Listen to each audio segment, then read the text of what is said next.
गिरगिट से भी तेज रंग बदलता है डोनाल्ड ट्रंप।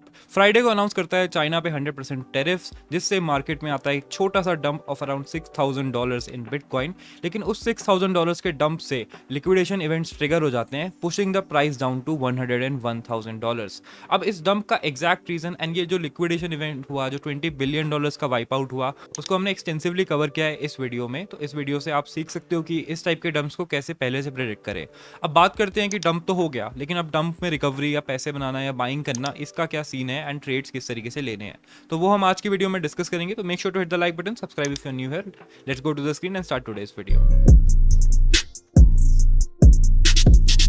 तो चलो स्टार्ट करते हैं बिटकॉइन के ही 4 आवर चार्ट से। अब 4 आवर का चार्ट बहुत ही इंटरेस्टिंग है, बिकॉज इतना बड़ा जो डंप है, इतना बड़ा जो डंप है, वो देख के थोड़ा डर लग रहा है एंड समझ नहीं आ रहा कि नेक्स्ट क्या मूव। तो यार जब भी इस टाइप के डंप होते हैं तो मैंने आपको बताया हुआ है, and even in this dump I told you in this video कि आपको किस तरीके से प्रोसीड करना है। तो जिस टाइम पे हमने वीडियो बनाई थी उस टाइम पे डंप जो है इतने हाई लेवल पे नहीं था, एंड 117K के आसपास था dump. And many people were asking me, भाई बाइंग कर ले, क्या हम यहाँ पे बाई कर सकते हैं या नहीं कर सकते हैं। तो मैंने आपको वहाँ पे स्पेसिफिकली बताया था कि जब भी इस टाइप का डंप आता है तो किस तरीके से बाइंग करनी होती है। You have to switch to shorter time frame, 15 minutes 30 minutes के टाइम फ्रेम पे आपको शिफ्ट होना होता है। Then you have to wait for the EMA crossing with a very good volume. तो यहाँ पे अगर आप देखोगे तो 2 टाइम ऐसा हुआ कि जब अच्छे वॉल्यूम से EMA ने क्रॉस किया। तो फर्स्ट वॉज दिस वन, यहाँ पे भी आप लॉन्ग बिल्ड कर सकते थे। Second one was this one, तो यहाँ पे भी लॉन्ग बिल्ड किया जा सकता था।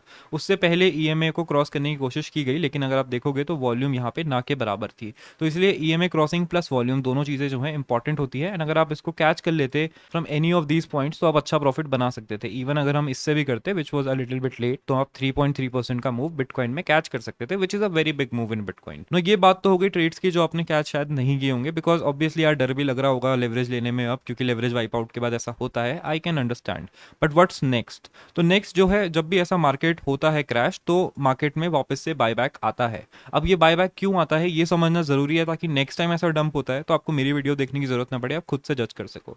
तो यहाँ पे आप देखोगे तो मैंने मार्क करा हुआ है, जब लास्ट टाइम ऐसे वाइप आउट्स आए थे, एक बार यहाँ पे भी आया था, एक बार यहाँ पे भी आया था, एक बार यहाँ पे भी आया था, यहाँ पे भी आया था। तो यहाँ पे आपको कुछ स्पेसिफिक चीजें दिख रही होंगी कि जब भी इस टाइप के वाइप आउट्स आ रहे हैं तो एक स्पाइक बन रहा है, एंड इसके बाद जो है मार्केट ऊपर चला जा रहा है और नया ऑल टाइम हाई बना रहा है। तो यहाँ पे भी आप पहले भी देख सकते हो, लास्ट ईयर के भी देख सकते हो। तो हमेशा जो है ऐसा होता है, most of the time this happens. And ये क्यों होता है? तो अगर आप लिक्विडिटी चार्ट को यहाँ पे देखते हो तो मैंने आपको बताया था कि जब भी लिक्विडेशन हिट होते हैं तो कैस्केडिंग लिक्विडेशन स्वीप आता है। ये हमने आपसे मल्टीपल टाइम्स डिस्कस किया था। एंड 117K का एरिया हमने आपको बता के चला था कि ये एरिया है, ये ब्रेक होता है तो ये पॉसिबिलिटी हो सकती है। इतनी बड़ी पॉसिबिलिटी मैं एक्सपेक्ट नहीं कर रहा था, लेकिन there was this possibility there. तो यही पॉसिबिलिटी के कारण जो है मार्केट वापस बाउंस बैक करता है, क्योंकि वंस लिक्विडेशन हैपन, एक बार स्वीप हो जाती है लिक्विडेशन की, तो फिर मार्केट एक हेल्दी जगह बन जाती है। हेल्दी कैसे बन जाती है? अगर ये लिक्विडेशन होते हैं मार्केट में बैठे हुए, तो इन्वेस्टर्स, जो बड़े इन्वेस्टर्स होते हैं, वो थोड़े डर के रहते हैं कि भाई जब भी ये वाइप आउट आएगा तो हमारे प्रॉफिट जो है लॉस में जा सकते हैं।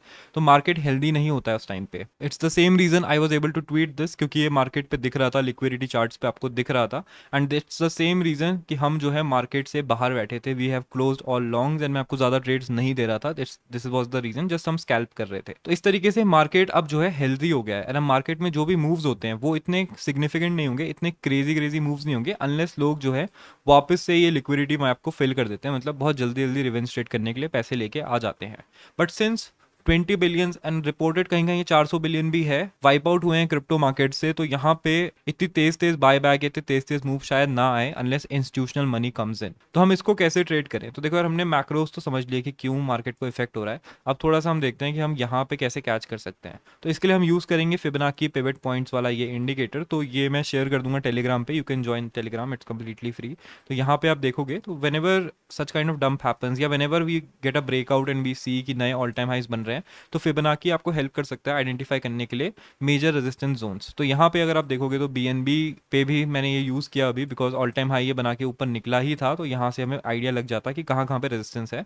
तो we had this area for resistance, तो इसको दिस वाज 1374, तो इसको मैंने बेसिस पॉइंट लेके शॉर्ट लिया था, जो कि आप देख सकते हो हमने यहाँ पे लिया था। तो इसी को मैंने प्लान करके जो है अपने लॉन्ग को भी एग्जिट किया था। तो इस तरीके से आप जो है इनको यूज करके इस टाइप के मार्केट में अच्छा पैसा बना सकते हो, स्कैल्पिंग कर सकते हो, क्योंकि मार्केट मार्केट अभी हेल्दी है, अगर आपका गलत भी जाता है ट्रेड तो इतनी तेज क्रैश नहीं करेगा, क्योंकि मार्केट में अभी लिक्विडेशंस है ही नहीं, तो लिक्विडेशन स्वीप होगा ही नहीं, राइट। तो अब नेक्स्ट हम चलते हैं क्या क्या बाय कर सकते हो। देखो यार, अब आपको समझ आ गया होगा कि मैं केवल बिटकॉइन, इथेरियम, सोलाना, गिने चुने 10-20 कॉइन्स की बात क्यों करता हूँ, बिकॉज आंटू झांटू कॉइन अगर आप बाय करते हो ना, तो ऐसे इवेंट्स में जीरो जाने के हाई चांसेस होते हैं। इस बार अच्छे कॉइन्स भी चले गए, लेकिन जब भी ये इवेंट्स होती हैं तो आंटू झांटू कॉइन सबसे पहले 50-60% गिरते हैं, तो इसलिए हम वो अवॉइड करते हैं, क्योंकि यार मार्केट में मैं डिफेंसिव खेलता हूँ, मुझे ज़्यादा रिटर्न नहीं चाहिए, मुझे अपना पैसा सेफ चाहिए, जो प्रॉफिट मैं बनाता हूँ वो प्रॉफिट मेरे को घर लेके जाना है, क्योंकि भाई निर्मला जी को टैक्स भी तो भरना है, राइट। तो इथीरियम की बात कर लेते हैं। इथीरियम में भी आप देखो सेम चीज़ यूज़ कर सकते थे, रेजिस्टेंस यहाँ पे भी है, नेक्स्ट रेजिस्टेंस इसका 4325 पे, नेक्स्ट इसका 4500 पे, एंड यहाँ पे सपोर्ट एरियाज है जहाँ पे आपकी अच्छी बाइंग मिल सकती है।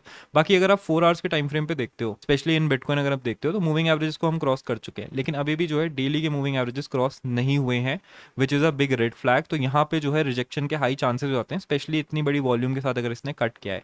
अगर ये इसको क्रॉस कर देता है तो उसकी एक ही पॉसिबिलिटी है कि कोई बहुत ही बुलिश न्यूज़ आती है, या फिर यूएस मार्केट्स अच्छा पंप करते हैं। अब यूएस मार्केट्स की आज तो छुट्टी है, लेकिन यूएस के फ्यूचर्स जो है ओपन है, तो यूएस के फ्यूचर्स अगर आप देखते हो तो बहुत जल्दी यहाँ पे बाय बैक आ गया है, एंड तुरंत ही जो है ट्रंप का सारा डंप यहाँ पे बाय बैक ऑलमोस्ट हो गया है। तो 664 तक हम चले गए हैं, डंप का बॉटम था 6498। तो अभी भी हम इसको खुला नहीं मानेंगे, क्योंकि जैसे ही वहाँ पे वर्किंग डे आएगा तभी हम इसको ओपन मान सकते हैं, एंड उसके बाद ही जो है मार्केट में रियल लिक्विडिटी आएगी। तो तब तक के लिए ये फिबोनाची लेवल्स को यूज़ करके आप थोड़ा स्कैल्प कर सकते हो, मूविंग एवरेजेस के अराउंड अच्छा स्कैल्प कर सकते हो, और 1 आवर्स में अगर ये ब्रेक होने लग जाती है तो यहाँ पे शॉर्ट की अपॉर्चुनिटी भी ढूंढ सकते हो। बाकी डोमिनेंस को अगर हम देखते हैं, डोमिनेंस ने रीटेस्ट जो है इस जोन का कर लिया है, this was a big zone जिसको हम ऑलमोस्ट 2 साल से ट्रैक कर रहे थे, तो इसको ब्रेकआउट किया इसने, फिर इसका रीटेस्ट कर लिया, एंड अब देखते हैं डोमिनेंस कहाँ जाती है। मूविंग एवरेजेस तो क्रॉस नहीं हुए हैं वीकली में, डेली में यहाँ पे हो गए हैं, लेकिन शायद यहाँ से नीचे बाय सेल ऑफ हो जाए। अगर नहीं भी होता है तो यहाँ पे एक बार और बाउंस करेगा, उसके बाद यहाँ से सेल ऑफ होने के अच्छे चांसेस हैं, तो will have to wait and watch for this. अगर ये यहाँ से नीचे ब्रेक हो जाता है तो आप समझ लेना कि बुलिश होने का टाइम आ गया है। वैसे भी अक्टूबर आ रहा है, अक्टूबर के अलावा एक और चीज आ रही है, वो है मेरी एक ट्रिप, एंड जब भी मैं ट्रिप लेता हूँ मोस्टली मार्केट पंप करता ही है। सो याद रखना जो भी मैंने बताया, यूज फिबोनाची पिवट पॉइंट्स। अगर आपको इंडिकेटर एग्जैक्ट चाहिए तो टेलीग्राम ग्रुप ज्वाइन कर लो, मैं वहां पे शेयर कर दूंगा इसकी डिटेल्स। मार्केट में लेट शॉर्टर्स को लिक्विडेट करने के लिए जो ये पंप आया है, इसका रीजन मैंने आपको बता दिया। अब सिमिलरली लेट लॉन्गर्स को भी लिक्विडेट किया जाएगा, क्योंकि भाई बुल ट्रैप इतनी आसानी से खत्म नहीं होता है, तो you have to be very very careful अगर आप लॉन्ग लेने का प्लान कर रहे हो। जो पॉइंट्स मैंने दिए हैं उन्हीं का वेट करो, उन्हीं पे लॉन्ग्स लो, क्योंकि अगर आप फोमो करते हो तो आपको अब तो पता ही है कि क्या क्या हो सकता है आपके साथ। बाकी follow the rules that I have taught you, always use a hedge trade. मेरे पर्सनल पोर्टफोलियो को भी हेज ने बचाया, क्योंकि मैंने डीवाईडीएक्स को शॉर्ट करा हुआ था, तो जब वो गिरा तो उसने मेरे बाकी लॉन्ग्स को सेव किया। तो इसलिए hedging is very very important, portfolio sizing बहुत इंपॉर्टेंट है, कितने साइज का आप ट्रेड ले रहे हो वर्सेस आपके पास कितना मार्जिन अवेलेबल है, वो बहुत इंपॉर्टेंट है। क्योंकि देखो यार, क्रिप्टो में मैंने बोला हुआ है कि पैसा बनाना ईजी है, बड़े साइज का लॉन्ग लो, ऊपर जाता है पैसा बनता है, लेकिन वो एक कंसिस्टेंट स्ट्रैटेजी नहीं है। अगर आपको कंसिस्टेंट प्रॉफिट चाहिए तो आपको डिसिप्लिन होना पड़ेगा, कभी कभी मार्केट से बाहर बैठना पड़ेगा, कभी कभी छोटे प्रॉफिट से भी काम चलाना पड़ेगा, कम मार्जिन यूज करना पड़ेगा। बाकी अगर आप रूल्स फॉलो नहीं करोगे तो यार पैसे तो आप बना लोगे, लेकिन एक ही रात में वाइप आउट हो जाओगे, जैसा कि आपने रिसेंटली देखा। तो that is it for today's video guys, hopefully video आपको अच्छी लगेगी। Make sure to hit the like button, subscribe if you new here, and I will see you in the next one. Yeah, I got my gat all loaded like I'm going to war. ये race पे purchase, money money in my gaze है बवाल, चाहे 24 घंटे शराबी शोर और मजाल ना किसी की